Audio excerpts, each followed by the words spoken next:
वो पुलिस की वर्दी, खाकी के वर्दी वाले हैं, उनको ठीक करने की जरूरत है और पुलिस अथॉरिटीज को उनके ऊपर में सख्त से सख्त एक्शन लेनी चाहिए, क्योंकि वो अगर एक दो को बचा रहे हैं तो पूरी पुलिस फोर्स का के नाम के ऊपर में धब्बा जाएगा, नाम खराब होगा। कि ये जो ट्रेंड है, ये हर ऑर्गेनाइजेशन में होता है कि अपने लोगों का बचाव करना। जय हिंद दोस्तों, मेरे चैनल डिफेंस डिस्कशन में आप सभी का स्वागत है। दोस्तों, कर्नल पुष्पिंदर सर, जिनके साथ पंजाब की पटियाला पुलिस ने मारपीट की थी, अब पूरे मामले की जांच चंडीगढ़ पुलिस की एसआईटी कर रही है। इससे पहले भी हमने देखा तमाम मामलों की जांच पुलिस की एसआईटी करती है, लेकिन क्योंकि मामला हटकर है, एक सर्विंग कर्नल के ऊपर जो है हमला किया गया है, उनके आई कार्ड को जब्त कर लिया गया, उनके मोबाइल को ले लिया गया, बाद में वापस लौटाया गया और अब पहले पंजाब पुलिस की एसआईटी जांच कर रही थी, अब चंडीगढ़ पुलिस की एसआईटी जांच कर रही है, यानी कि पुलिस की जांच पुलिस कर रही है। मेरा सवाल यह है कि इसके अंदर क्या कोई एक serving colonel, serving brigadier rank का अधिकारी नहीं हो सकता था ताकि वो पूरी जांच को मॉनिटर करता? पुलिस की जांच कर रही है।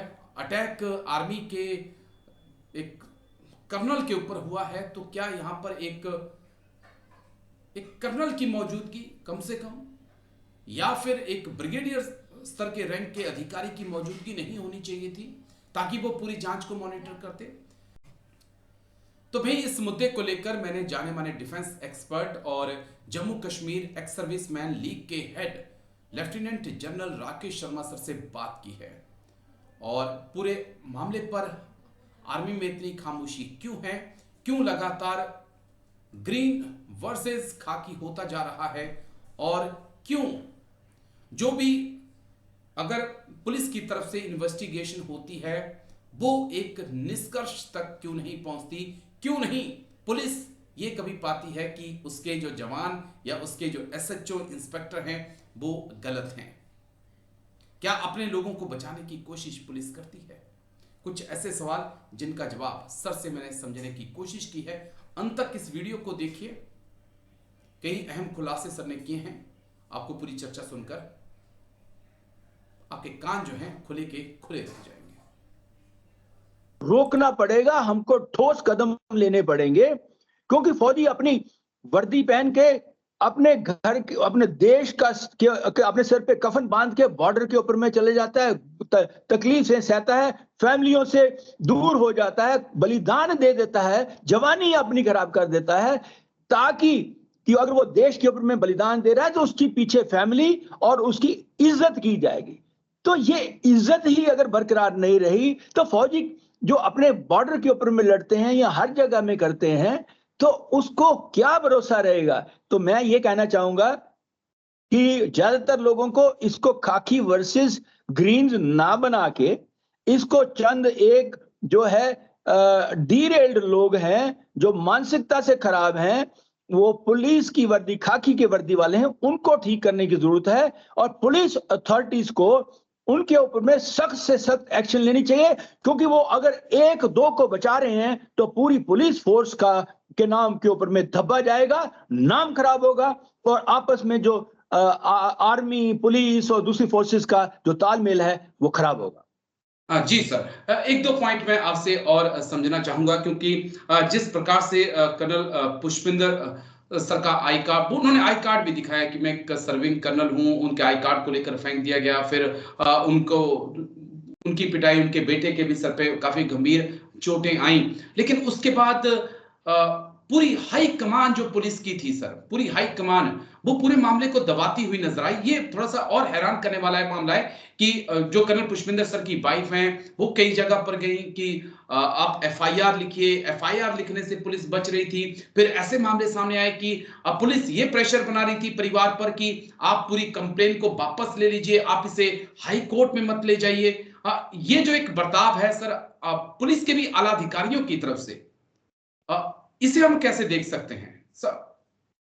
ये मैं आपसे बिल्कुल पूर्ण सहमत हूं कि ये जो ट्रेंड है, ये हर ऑर्गेनाइजेशन में होता है कि अपने लोगों का बचाव करना। लेकिन मैं ये कहता हूं कि आर्मी के बीच में चाहे कोई थोड़ा बहुत कुछ ऐसा हुआ होगा, लेकिन हमारी आर्मी के बीच में जिसको बोलते हैं ना जस्ट आर्मी, अगर हमारा आदमी कोई गलती करता है तो हमारे ही लोग उसके ऊपर में एक्शन लेते हैं, हमारे ही लोग उसके इंक्वायरी करते हैं, हमारे ही लोग उस पर कोर्ट मार्शल करते हैं। और तो हम अब ऐसी चीज कभी भी नहीं चलने देते, क्योंकि हमारे बीच में वैसी एक मानसिकता नहीं है और हमारा ट्रेंड नहीं है।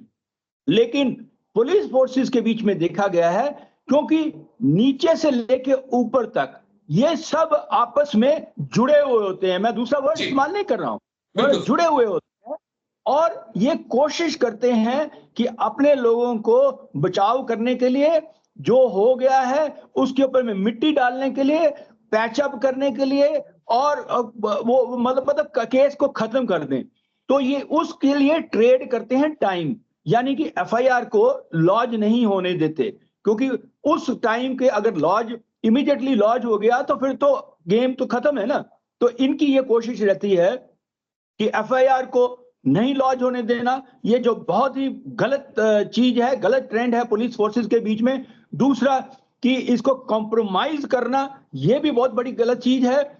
और तीसरी बड़ी चीज है कि जब भी कभी ऐसी चीज होती है तो वो पुलिस फोर्सेस जो है वहां के अपने लोगों को शील्ड करने के लिए ना तो एफआईआर दर्ज करते हैं और एक शैम किस्म की इंक्वायरी कर लेते हैं। मैं आपको एग्जांपल देता हूं, जैसे पंजाब में आपने बोला कि उनके ऊपर में जब उन्होंने एफआईआर 13 तारीख को इंसिडेंट हुआ है और मेरे ख्याल में 22 तारीख को जाके एफआईआर लॉन्च हुआ है, मतलब उन्होंने एक्सेप्ट किया है, जबकि उनके ऊपर में प्रेशर इतना आया तब जाके किया। इससे पता लगता है मंशा क्या थी उनकी, कि इसको रफा दफा करने के लिए।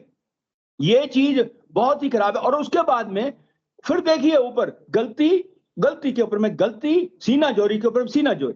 दूसरी चीज क्या है कि वही सेम पुलिस उन्हीं की ही इंक्वायरी करते हैं, क्योंकि अपने ही लोग अपनों की इंक्वायरी करते हैं तो फिर वो निष्पक्ष नहीं हो सकती। बिल्कुल सर। तो इसको पंजाब चंडीगढ़ हाई कोर्ट जो है उन्होंने उसको ठीक तरीके से पंजाब से निकाल के यूनियन टेरिटरी के बीच में इसकी एक स्पेशल जो एसआईटी टाइप की बनाई है।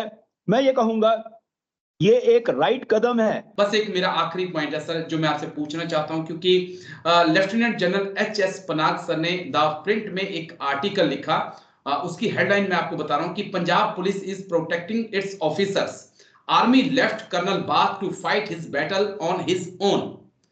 ये एच.एस. पनाग सर ने जो आर्टिकल लिखा उसका एक हेडलाइन मैं आपको बता रहा हूं। तो क्या वाकई में ऐसा है, और ऐसा अगर है कि पुलिस अपने लोगों को बचा रही है और हम अपने जवानों को, जेसीओ और ऑफिसर्स को अपनी बैटल लड़ने के लिए खुद छोड़ देने, तो ये चिंता का सबब है। और उससे भी बड़ी बात कि जो कर्नल पुष्पिंदर सर की वाइफ है वो जाकर रक्षा मंत्री तक से मिली, राजनाथ सिंह सर से भी मिली, उनसे भी मुलाकात हुई, लेकिन वहां से भी मिनिस्ट्री ऑफ डिफेंस से भी कोई ऐसी बयानबाजी नहीं आई जिससे ऐसा लगे कि आर्मी के पीछे पूरी एमओडी खड़ी है। सर देखिए, मैं इस बात से पूरा आपसे नहीं कर सकता, खातिब नहीं कर सकता। जो ये कर्नल बाथ वाला इंसिडेंट भी हुआ है, चाहे इनिशियली इसमें सपोर्ट हमारे सर्विंग कम्युनिटी की यानी कि आर्मी की चाहे लेट आई, लेकिन मैं ये कहूंगा कि काफी army commander, chief of staff, उनके सबकी इन्वॉल्वमेंट जो वेस्टर्न कमांड की है इसके बीच में हुई है। शायद मेरे ख्याल में कुछ ऐसी अभी तक मैं कहूंगा कोई ऐसा अंडरस्टैंडिंग नहीं है कि जिसके बीच में कि कभी भी ऐसा इंसिडेंट हो तो हमको, हमारी जो सर्विंग कम्युनिटी को किस प्रकार से एक्ट करना चाहिए, कितने टाइम में एक्ट करना चाहिए, क्या सपोर्ट देनी चाहिए, वो शायद अभी तक कोई स्ट्रीमलाइंड नहीं है।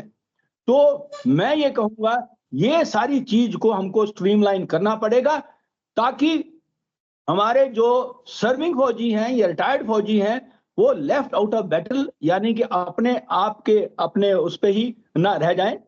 मैं यहाँ पर हमारे सर्विंग कम्युनिटी, जो हमारा केस हुआ था जम्मू कश्मीर के बीच में, हमारे ये इस बात की तारीफ करना चाहूंगा कि हमारे यहाँ के कोर कमांडर भी आए, हमारे जीओसी जो टाइगर डिवीजन के जनरल मुकेश हैं, उन्होंने पर्सनल इन्वॉल्वमेंट लेके, घड़ी घड़ी लेके, डीजीपी के पास में, एडीजीपी के साथ में, मेरे साथ, यानी कि मैं एक वेटरन कम्युनिटी का हेड हूं और वो सर्विंग कम्युनिटी के हैं, तो ये एक बहुत सुंदर सा, एक बहुत अच्छा मिशन आया है। मुझे बहुत खुशी है कि काफी देर के बाद में ऐसा है, लेकिन हालांकि उन्होंने सपोर्ट दी, वो प्रेशर डाल रहे हैं, लेकिन ये जेके पुलिस वाले अभी तक भी उस प्रेशर का उस सच्चाई के ऊपर में नहीं आ रहे हैं।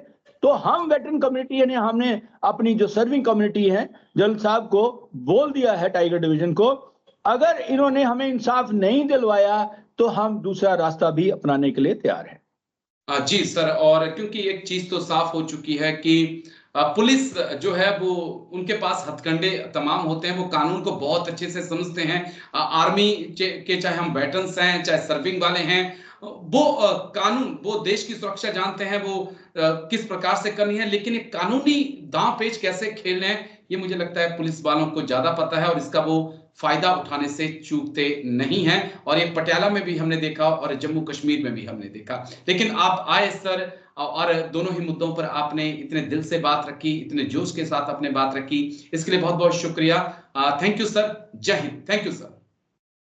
जय हिंद। फौजी एकता जिंदाबाद। जिंदाबाद सर। Thank you sir.